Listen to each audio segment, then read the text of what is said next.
And welcome to the Nonprofit Podcast. Man, I'm so excited about our conversation today, and I know that you are going to really enjoy it. I'm your host, David Higgins, and I'm going to be asking the question, so should you as a nonprofit start a podcast? What does it take? Really, what is the framework?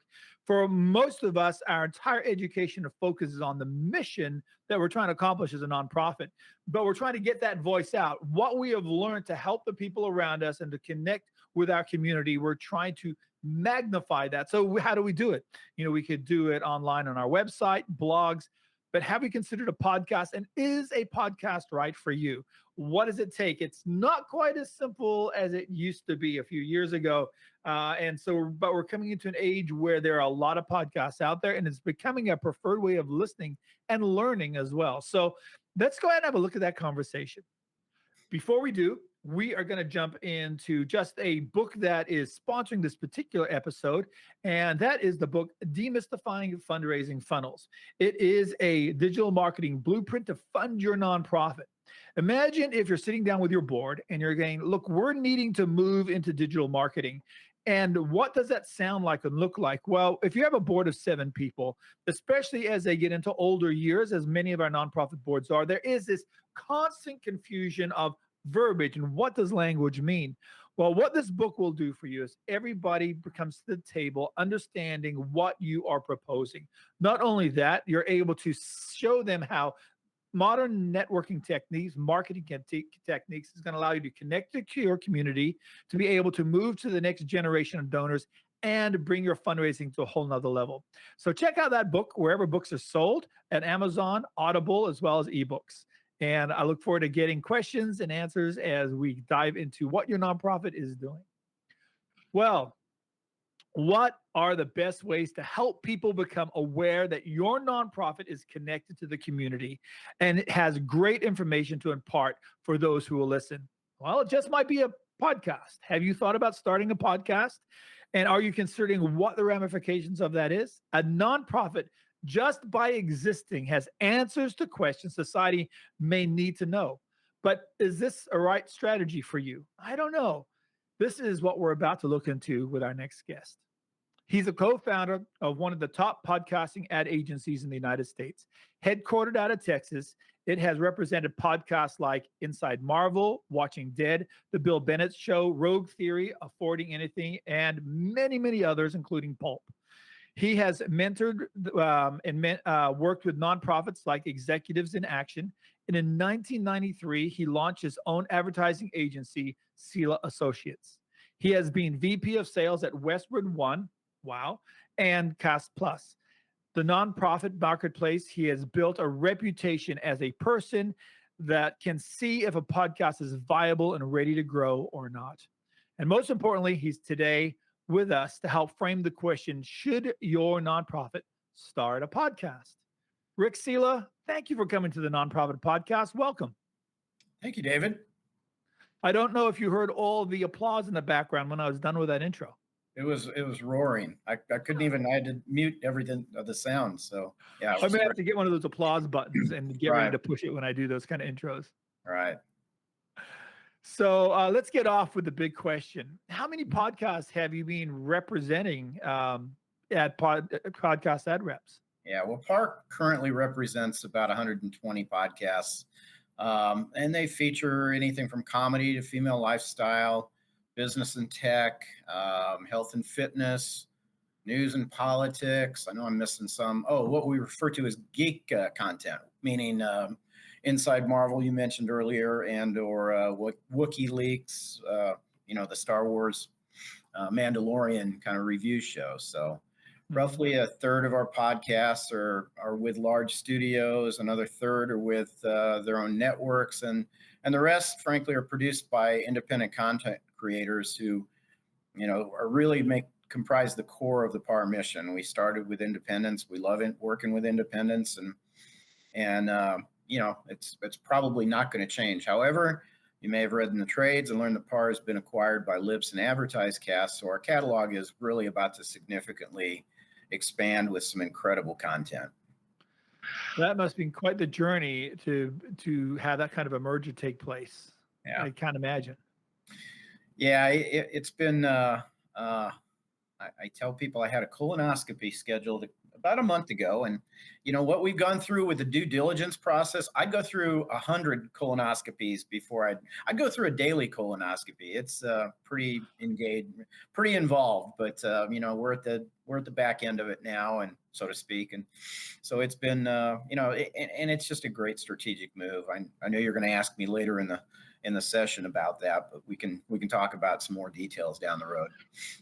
Well, there's a whole lot of puns in what you said, and I'm not going to be tempted to dive into them. We are trying to speak to nonprofit leaders and directors here, and maybe that might be too much of a crappy conversation for this subject. Yeah. You have been in the media conversation your whole adult life, it seems. Yeah. What's been the attraction to media? I'm not smart enough to do anything else, maybe. I don't know. I don't believe that for a second. Actually, I think it's just because I like the ever evolving landscape that comprises our media world. I left early in my career, I left an incredible NBC television job in my hometown to go to this emerging independent station in a small market. It was affiliated with this new network called Fox. And, that kind of got me to realize, hey, taking chances and believing in yourself is really, really important. Not just for me, but for anybody. And, I started my ad agency to use skills that I learned along the way and to help a diverse mix of clients to reach their consumers in the most effective fashion. And then, of course, later pivoted from network radio into podcasts. I guess I'm just a media consumer who loves good advertising, with the exception of those cable TV networks, which will go unnamed, that run back to back to back to back ads over 10 minutes and completely ruin a movie. Thank God for TiVo. Absolutely. I totally get that. But, you've really landed into podcasts over the last years. What has been the attraction to podcasting? In my final year at Westwood One, I was the only person on our entire national team selling our podcasts. And granted, it was a really small catalog of shows, but I saw how early brands that were in the space and a few key agencies that embraced podcasting really dove into the space and realized immediate ROI success.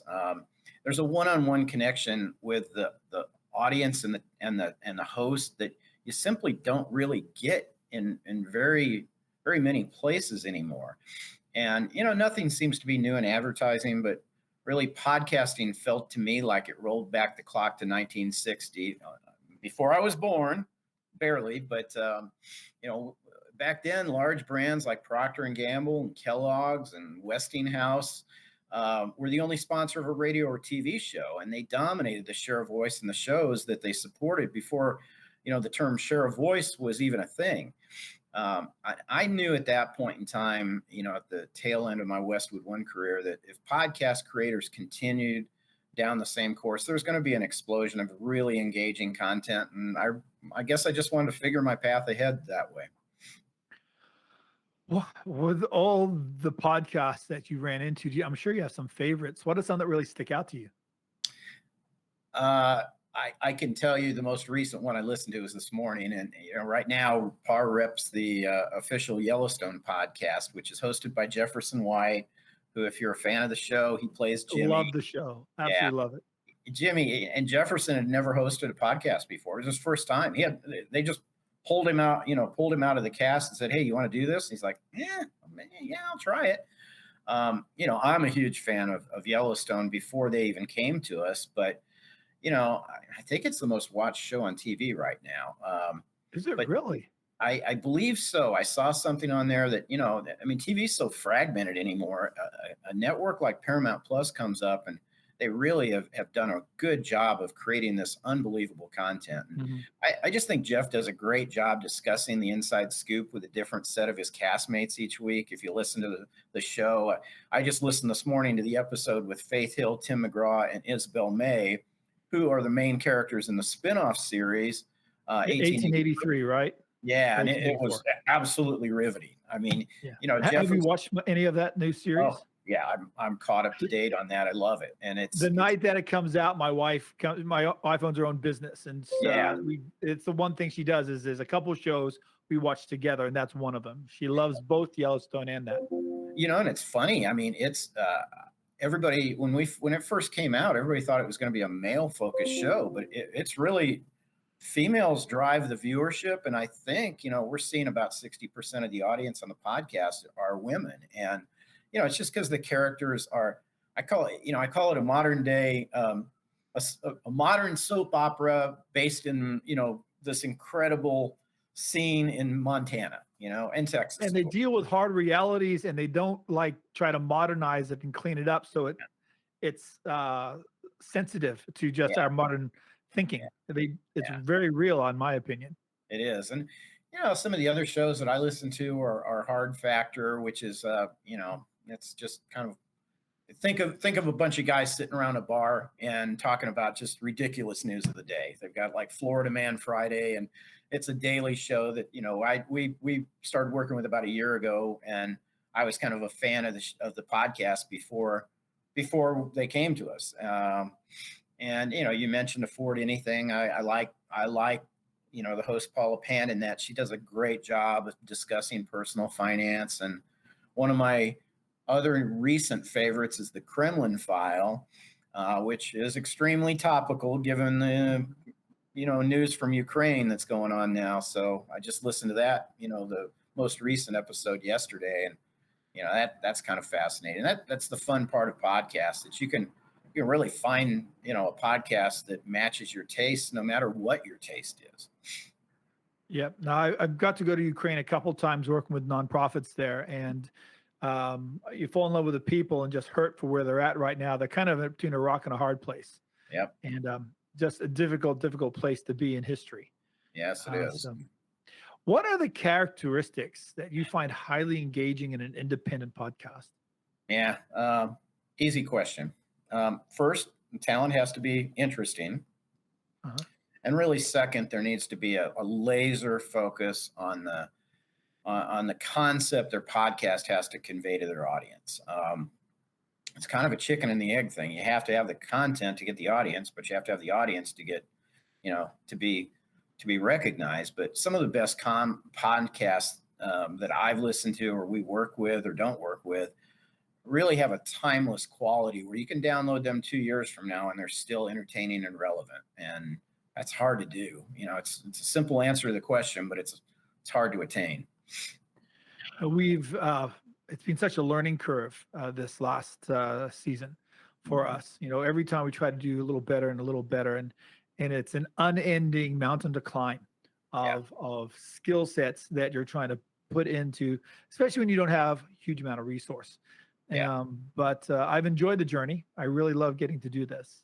But can you share some of the ABCs of brand development for a great podcast? Yeah, I believe you have to cultivate a great social media platform for your show brand and utilize that to promote listening.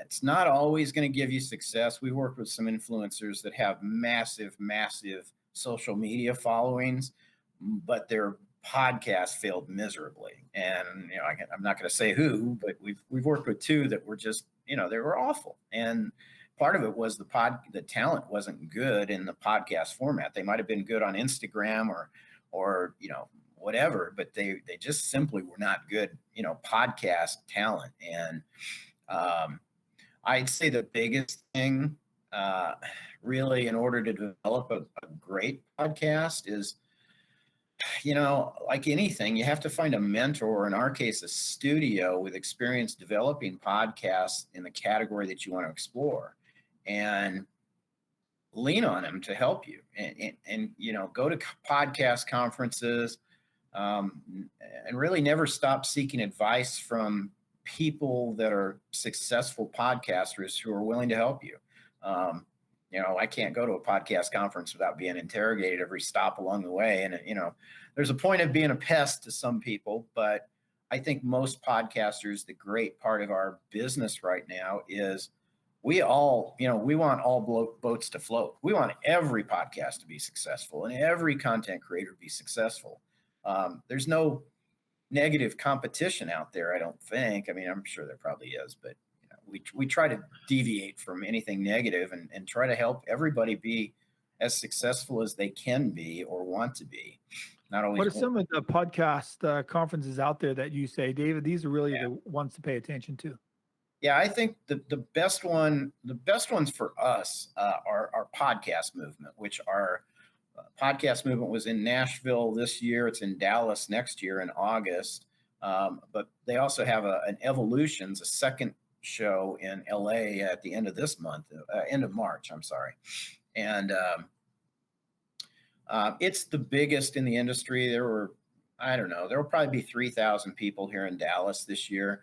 But it tends to be a little more established podcasters. So if you're a startup podcaster, you're really going to get lost among the big fish in that at that event.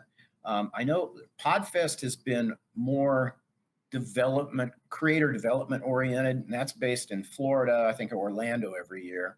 And there's a variety of other conferences that are really, there's one right now, and the name just evades me, but I think it's going on this week in New York in the Bronx, and it's more creator driven. And if you're a small creator, that's what you have to find, are these smaller conferences that, Spark, if you've got a Christian podcast, the Spark conference, that's based here in Texas, and they have 500 to 1,000 podcasters show up for that event. So depending on your category of interest, there's generally a podcast event out at least every other month that you can go to and attend and learn a little bit more about the business. And again, most of these conferences have a multitude of different panelists and exhibits that will help you kind of understand the industry and how to be successful with your podcast. So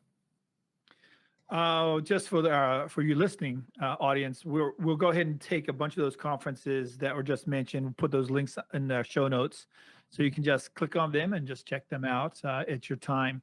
So I think this is all right. So there's sometimes you ask a question and you think to yourself, okay, this really has too general of an answer, but I want to boil it down to taking a podcast from launch to monetization. There has to be particular benchmarks that David, you need to hit these particular benchmarks to make it be able to get to a point for a nonprofit or even anybody to put together a podcast that is actually going to bring in resources. Yeah. What are some of those marks that we're needing to hit? So this may be, I'll tell you what we tell all of the podcasters that come to us asking if we'd be willing to represent them. What I tell you about that transaction or that discussion may be different than what you would have or what discussion I might have with a nonprofit, because a nonprofit may be going after fundraising. They may be going after a specific subset of people, and they're really targeting those people for fundraising, which is a different animal than using a podcast for, let's say Planned Parenthood creates a podcast that they want to talk about, their mission, I guess. And, they want to get it out to as many young people as they can. But what we tell every prospective podcaster who comes to us is, first, your podcast needs to be on an IAB compliant hosting platform, something similar to Libsyn or Megaphone. There's a bunch of them out there, and advertisers absolutely require solid, authenticated audience numbers. And we've all got countless stories of unscrupulous operators who fudge audience delivery to increase their ad rates. You and I talked about one of them or two of them before this show, but there's no place for that anymore in our industry. And it's too easy to secure your podcast on a quality hosting provider. It's not that expensive, and it's really, they're eager to support podcasters. After that, we tell them that the host or talent have to be advertiser friendly. I know that sounds crazy, but we tell our creators that they're not obligated to accept any campaign or any single brand opportunity that we bring to them. In fact, it's just the opposite. we want them to really embrace the brands if they accept them. And if they want them to understand and appreciate the brand before they accept it. But when they do, they need to truly become an ambassador for that brand. And, the brands we work with typically will test 3 to 4 episodes over a 3-month period, maybe, to gauge effectiveness. And when the talent appreciates the brand, does ad reads that are organic and believable, the brand is much more likely to renew after the initial test. And that's really the key. You want a brand to become a sponsor of your podcast. And so when I say ad friendly, that's really an important distinction too. Every now and then we have podcasters calling us to help them monetize their show. We probably get 10 or 15 of these outreaches a week. And, but out of those, I would say 1 or 2 a month come to us with 2 objections to advertising. They'll reference, number 1, I don't like ads, or they'll reference number 2, my audience hates ads. With the first, it's generally a very short discussion. I mean, I've told somebody, all right, well, thank you, goodbye, and hung up. And, what's the point of the conversation at that point? Correct. I don't get why they're even wasting time calling anybody. But, there's a show that reaches out to us about every 6 months. And he's bounced around 6 podcast sales firms over the past few years. And I don't think he realizes that he keeps reaching out to us with the same boilerplate email. And it says something to the effect that, I won't accept any of those advertisers looking for direct sales or wanting to use a promo code. I only want blue chip brands like IBM or BMW or Rolex. And that's all I'm going to accept. And, what he won't accept is the fact that his content isn't going to be appealing to those blue chip brands. And the foundation of the podcast advertising industry is all the many, many quality direct-to-consumer brands who utilize the industry and have since really, and over the last few years. And, if he's not going to accept the low-hanging fruit, then he's really not helping his cause. But with the second objection, my audience hates ads. It's easy to show the research that really displays how podcast listeners are not only okay with ads, but their response to those ads is often the highest ROI in the media industry. Now, as long as a podcast doesn't take the cable TV approach and abuse their audience with 14 back-to-back commercials, your audience will live to download your next episode. And, again, you look at the research and audiences, your listeners, I've never seen levels like this where they do accept advertising and respond to the advertising like they do in podcasting. So with that being said, looking at the response rate and the connection of audiences, there's a number that you floated to me in a previous conversation we had, that really there's a threshold of 20,000 downloads per episode to really be able to start being taken as professional, successful podcast. Yeah. And at that point, we can start looking at, and even that's the very bottom rung, being able to start seeing it being monetized through advertising, especially national brands. Yeah. Why is the threshold 20,000? Well, creators really need to understand that the brands and agencies that we work with on a national level will start considering those podcasts that are 20,000 and above per episode. And we're not talking 20,000 per month. We just had somebody come to us and say, I do 800,000 downloads. And it's like, well, but she's been publishing her podcast weekly since 2015. And that 800,000 has been cumulative that long. So she's only doing 1,000 or 1,500 a month per episode. Really I think the estimated number, I think podcasts exceeded 2 million downloads this year or last year. Or no, I'm sorry, there were 2 million podcasts being produced last year. And that number is consistently growing. It's a really easy medium to get into and really, toe the waters, so to speak. But the major ad buyers in the space really dictate how we operate. And, they have the luxury of determining which floor they'll consider. To put it succinctly, from an ad buyer perspective, one of the big agencies, when they have a multitude of shows to consider with a 20,000 download audience per episode, why would they buy 10 podcasts with 2,000 downloads per episode, which is 10 times the work? And there's some common sense to that, it's really easy for them to buy as many 20,000 download shows and above as they can. So, once an independent creator really attains that level of scale, we can generally monetize their content no matter what it is. So you already have mentioned the importance of social media as a major platform to getting the word out about your podcast. Are there other keys to help a podcast go from launch to basically the first threshold, which is about 20,000 downloads per? You say, David, here's a couple of things that you really need to consider. Can you accomplish these things? And if so, then there's a possibility of hitting that mark. Yeah. I think a lot of it has to do with just this time-honored networking. And, some podcasters we work with trade post-roll ads at the end of their episode with, other podcasters who have similar levels of content.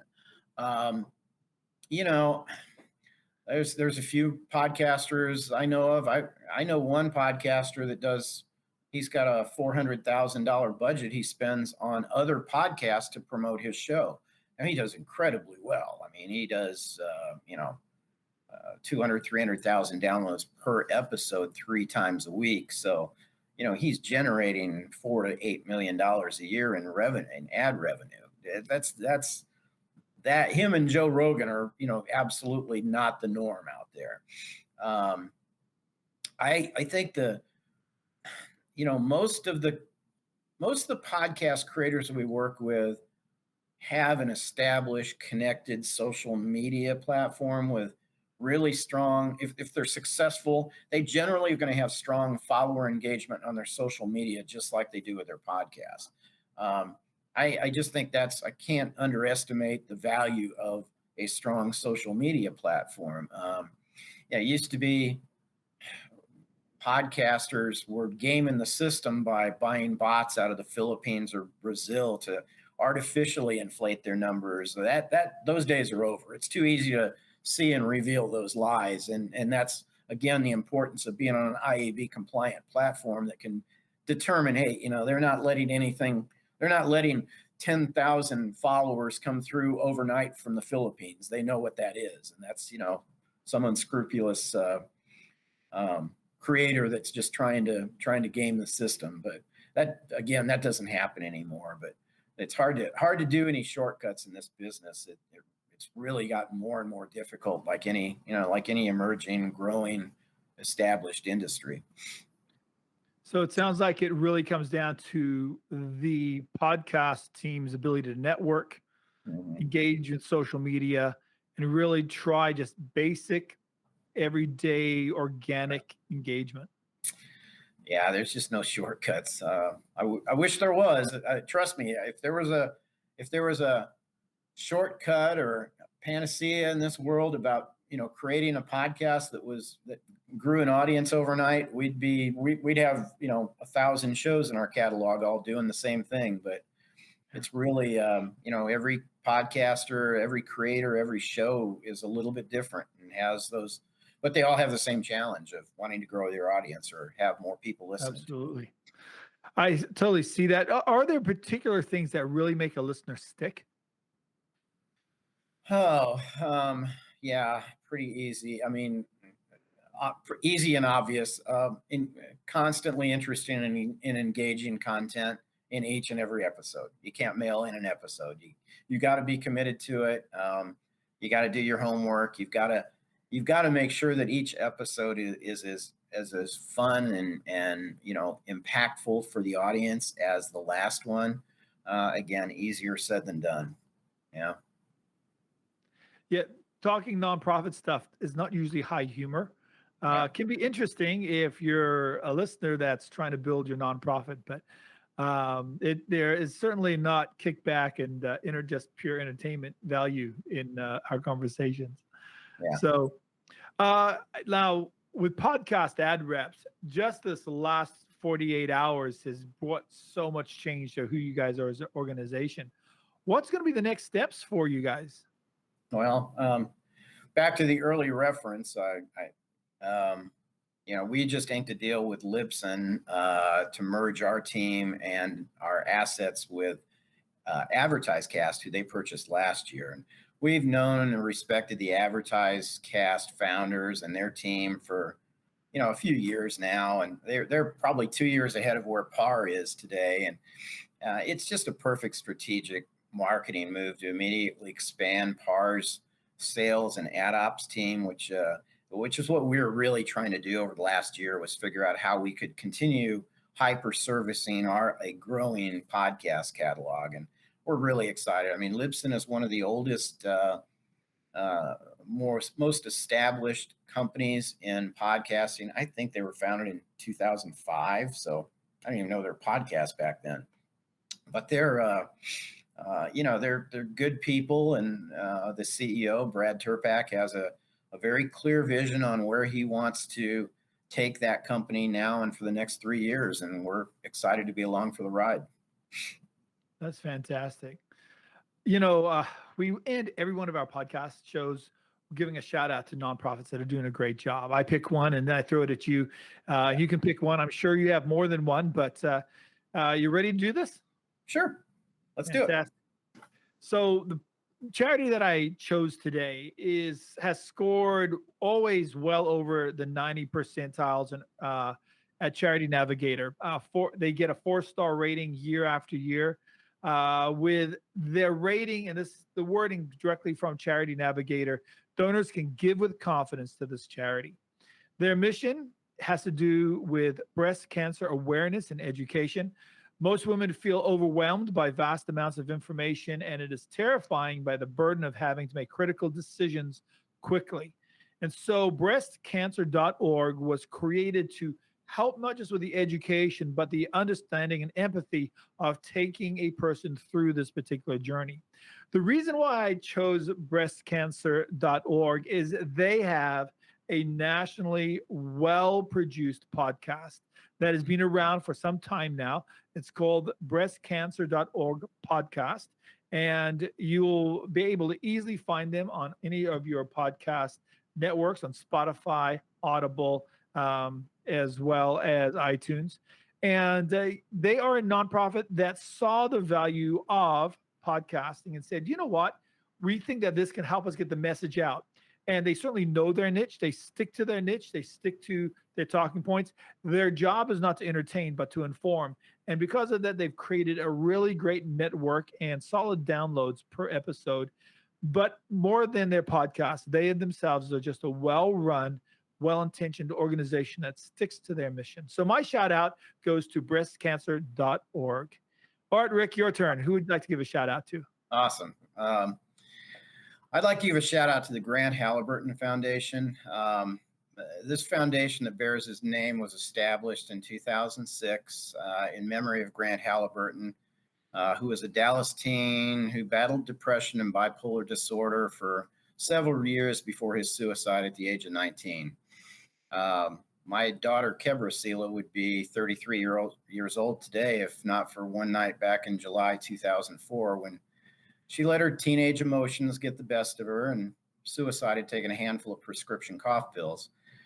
She was a vibrant, well-liked 15-year-old girl who just earned a spot on one of the top soccer clubs in America and had a supportive family all around her. There's no reason for it. And while she may not have intended to die, it really didn't matter if it's accidental or intentional. Like so many families who experience suicide, Kebra was simply transferred her pain permanently to those of us who around her who loved her and left behind. And I met, the Halliburtons right in the I guess the post period of my journey, and found that they were really doing some things that I could get behind and support. I love the work they do to strengthen the network of mental health resources for children, teens, and young adults. And they've really done some exemplary work in promoting better mental health and working to prevent suicide. So that's my shout out. What a needed but heartbreaking nonprofit. Just one that is there in filling the gap when people are hurting the most. And my heart goes out to all those families that are in that position.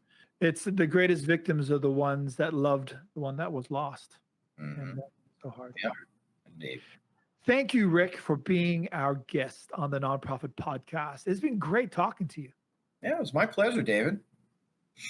And to all of you that are working in the nonprofit world, thank you so much for what you're doing. You're needed. We are so grateful that you are standing in the gap in your communities, fighting for the missions you are.